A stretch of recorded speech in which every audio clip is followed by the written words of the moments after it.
मैं मनोज मोक्षेंद्र सभी साहित्य प्रेमियों का हृदय तल से स्वागत करता हूं, अभिवादन करता हूं और उन्हें प्रणाम करता हूं। वर्ष 2022 में मेरा एक काव्य संग्रह आया था जिसका शीर्षक है तरल तथ्यों के दौर में।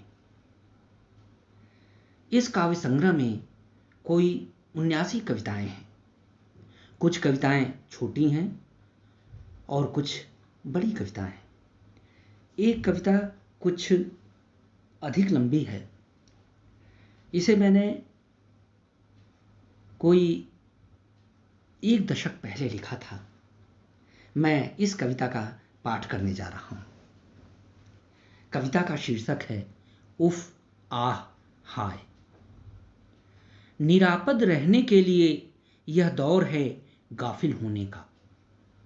निरापद रहने के लिए यह दौर है गाफिल होने का, वरना पल पल में बसा दानवी दहशत आमरण सनसना देगा धमनियों में रक्त, जबकि मौत का जोंक चिपका रहेगा जहन से बेखौफ।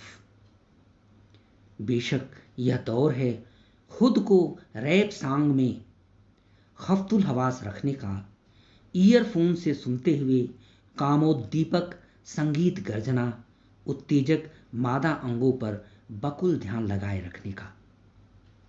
इस पल भूल जाओ वर्ल्ड ट्रेड सेंटर का धूल चाटना और ताज पैलेस का लहूलुहान होना, वरना फतवों का फुफकारता जिन्न कर ही देगा तुम्हारा सिर छिन्न भिन्न।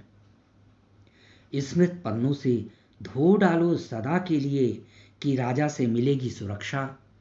संतों फकीरों से होगा लोकोद्धार, प्रेम से उपजेगी कविता, मां से छलकेगी ममता, पिता से मूसलाधार बरसेगा वात्सल्य, संगीत से मिलेगा सुकून, कला संजोएगी सांस्कृतिक धरोहर, साहित्य संवारेगा समाज। अंतःनाद को खामोश कर भूलना ही होगा कि गांधी से अहिंसा व्यापी होगी, बुद्धम शरणम से स्थापित होगी विश्व शांति, कर्ण से अपेक्षित होगी दानशीलता, राम से तरेंगी अहिल्याएं, कृष्ण से संवरेंगी कुब्जाएं, जरथुष्ट मौत से देगा जिंदगी को मात, ईश पुत्र से पीड़ा मुक्त होगी धरती, साईं हर अनिष्ट से देंगे निजात, नानक बनेंगे सद्भाव की प्रतिमूर्ति, कबीर सिखलाएंगे सहिष्णुता, बार्ड ऑफ एवन करेगा मानवीय भावनाओं का संचार, तुलसी फिर करेंगे राम राज्य की कल्पना, सूर दिखलाएंगे प्रेम पगी गोपियों का संसार। हाँ, डालनी ही होगी आद्योपांत भूलने की आदत इस ठहरे समय में।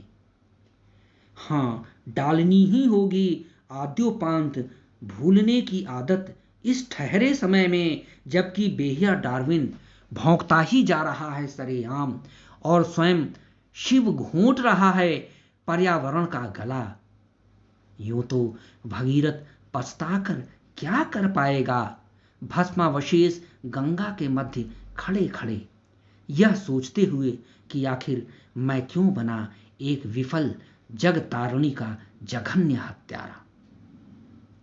लेकिन भूलने के लिए उंगलियों पर रखना होगा याद कि संधि वार्ताओं से पैदा होते रहेंगे लादेन, सार्क सम्मेलनों से उर्वर होती रहेगी अनिर्णित युद्धों की जमीन, जहां गरजेंगे सहस्रों रावण, यूनेस्को नहीं मिटा सकेगा सांस्कृतिक बहरापन, नाटो से होगी आतंकियों की सांठगांठ, क्योंकि कुछ और डिगो गार्सिया सृजन की प्रक्रिया में हैं, कुछ और सोवियत संघ बिखरने के जद्दोजहद में हैं, कुछ और कश्मीर गले की हड्डी बनने की जद में है।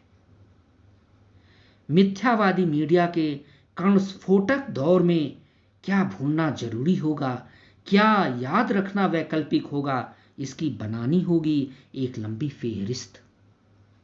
और दीन दुनिया की चिंता छोड़ खुद को चेताना होगा कि हर शख्स के इरादे विष बुझे हैं।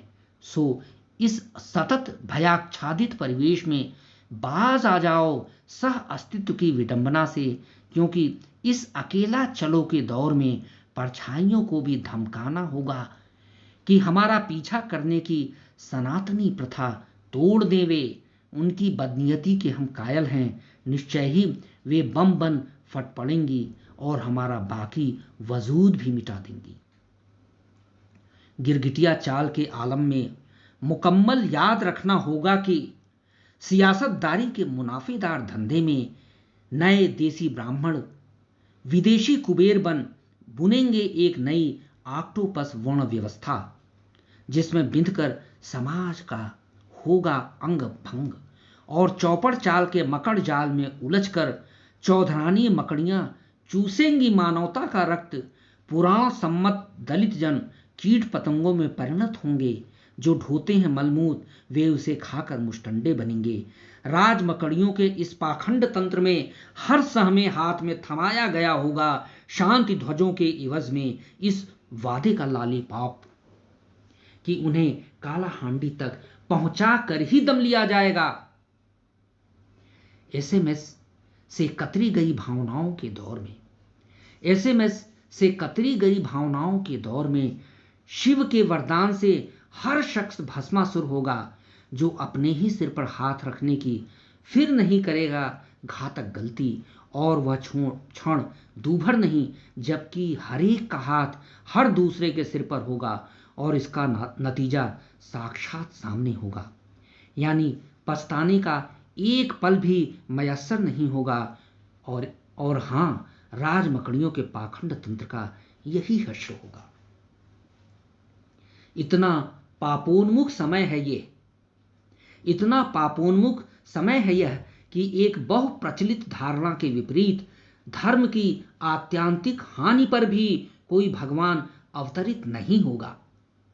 यह समय इतना हठधर्मी है कि सहस्रों वर्षों बाद भी विधाता नव सृजन नहीं दोहरा पाएगा। यह समय इतना बधिर है कि परमेश्वर के 10 आदेश सुने जाने से पहले ही चमक कर टूट जाएंगे, छितर जाएंगे। यह समय इतना निर्मम है कि उसके दमन चक्र पर दिशाएं ठठाती जाएंगी। यह समय इतना तिलस्मी है कि एक खौफनाक जादुई करिश्मा के तहत धर्म ग्रंथों के कथ्य अचानक बदल जाएंगे और लोग नए सिरे से पढ़ेंगे, श्रुत गान करेंगे। उसमें वर्णित महायुद्धों में महारक्तपात के गीत, जिनके नायक होंगे बुद्ध, लाओ त्से, क्राइस्ट और गांधी। जहां अविरल प्रवाहमान रक्त नदियों में सुपरमैन की ख्वाहिश लिए बच्चे सुकून से नहाएंगे। यह समय इतना बंजर है कि सदाचार के शेष बीज भी सदा के लिए कंडम हो जाएंगे।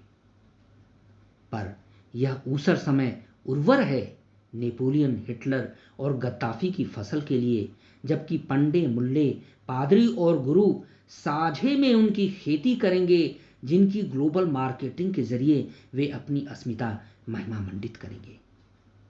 आह, यह शोक समय! क्या आत्मंथन के कटघरे में तुम्हें खड़ा करूं? उफ, यह दुष्कर दौर! क्या तुम्हें परे रखने के लिए तुम्हें दुत्कारूं? हाय, यह आतताई आलम! तुम्हारे आक्रमण से बचाव के लिए सुरक्षा कवच कहां से लाऊं? क्या करें, क्या भूलें, क्या न करें, क्या न भूलें? तुमसे अछूता रहने के लिए खुद को कहां आहूत करें? धन्यवाद।